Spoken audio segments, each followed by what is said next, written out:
So before I start talking about all these fancy rifles out there that I have, I figured it'd be best to do the first rifle review with my first rifle, the Zero Delta AR-15 pistol. Let's get it.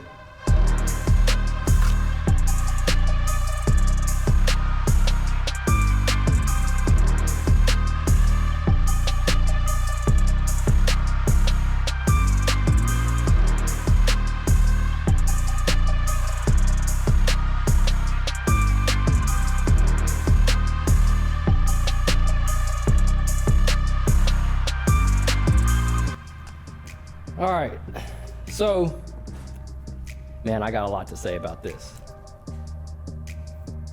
First of all, this is an AR-15 pistol. I'll talk about that in a second, but AR-15 stands for Armalite Rifle. Doesn't stand for assault rifle. You know, you got SUVs, you got Jeeps, 4Runners, Broncos, all that other stuff. That's the model. That's the overall design. This is the overall design, the Armalite Rifle design. So now that we got that out the way, this is made by Zero Delta, and I got this gun because I was like, man, I need a rifle, but you know, I'm not looking to spend $3,000–$4,000 on a rifle right now. I just want something so I can play the game. So I got this. I'll talk about what's on it and then we'll go further from there. So at the tip of the gun, we have a muzzle brake covered by a blast shield. We also have this USO red dot optic. This came with the gun when I bought it. I didn't purchase it any separately. We have one thing right here that I really like. I'm gonna talk about this stuff a little bit more. We got an ambidextrous bolt release. One on this side and then one on the other side. The charging handle is just normal charging handle, nothing to ride home about. And then we have the brace. So the brace is not a stock. That's what makes this technically a pistol. And with the brace, you can put your arm through here, and if you're impaired, you know, it helps you with the gun better. But I don't like it. I don't like it because you see this? You see this right here? It keeps moving around. So when the gun is in my shoulder, I can feel it moving. Boy, it's a pain in the butt. I thought about getting it SBR'd, but this was back when the whole ATF was coming down on, you know, pistol braces and saying, well, if you have a brace, now you're a felon, but we'll waive the $200 fee if you want to just SBR it and register it. And I was like, no, I'm not doing that. I'm taking a stand. I'm not just going to do it. Anything the government offers for free, I'm immediately like, no, because why? Well, long story short, that got thrown out, but I'm still not going to SBR it because then I'll have to notify the authorities every time I cross state lines with it. But what I'm going to do is I'm going to get an SBA split fix to make this a little bit more firm and firm it up like a stock.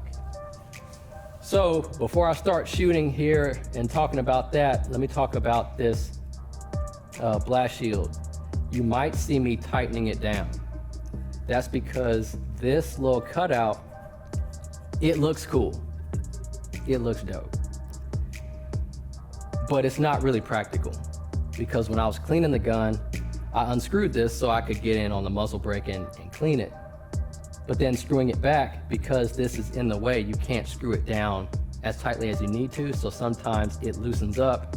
I have to grab a towel or something because it's hot and try to tighten it back down, but it keeps getting loose.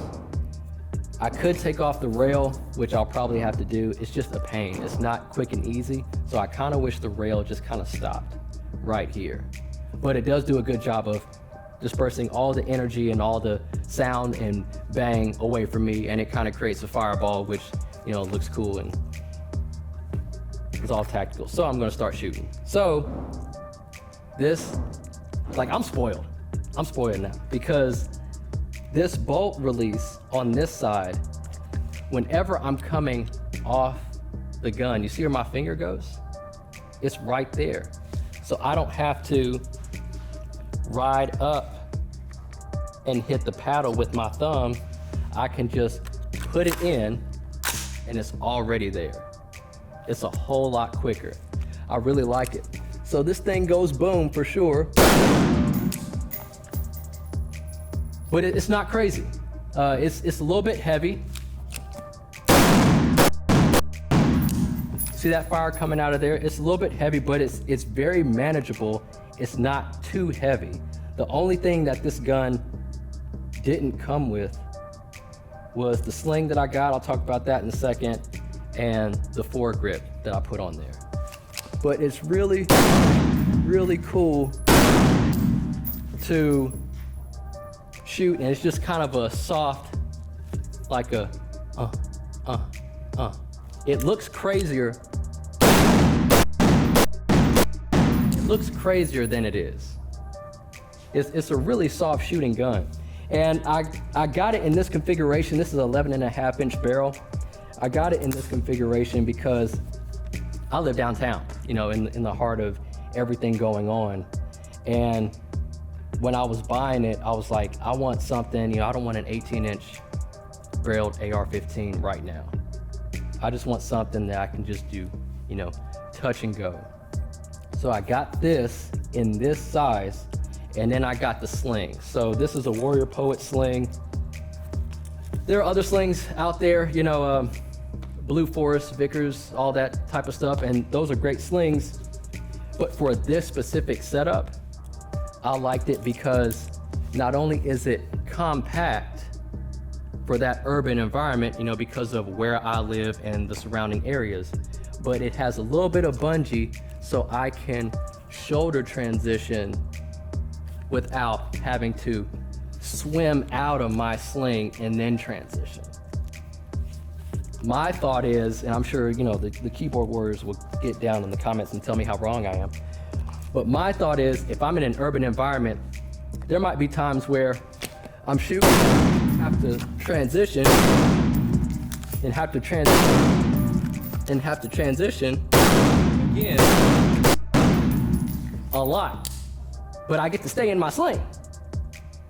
So it just makes more sense to me.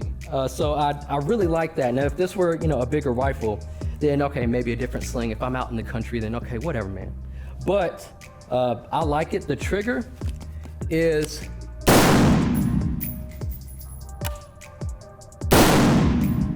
it feels like about 5 pounds. About 5, maybe 5.5-ish pounds. The reset is a very loud boom. Like I can hear it in my ear. Boom.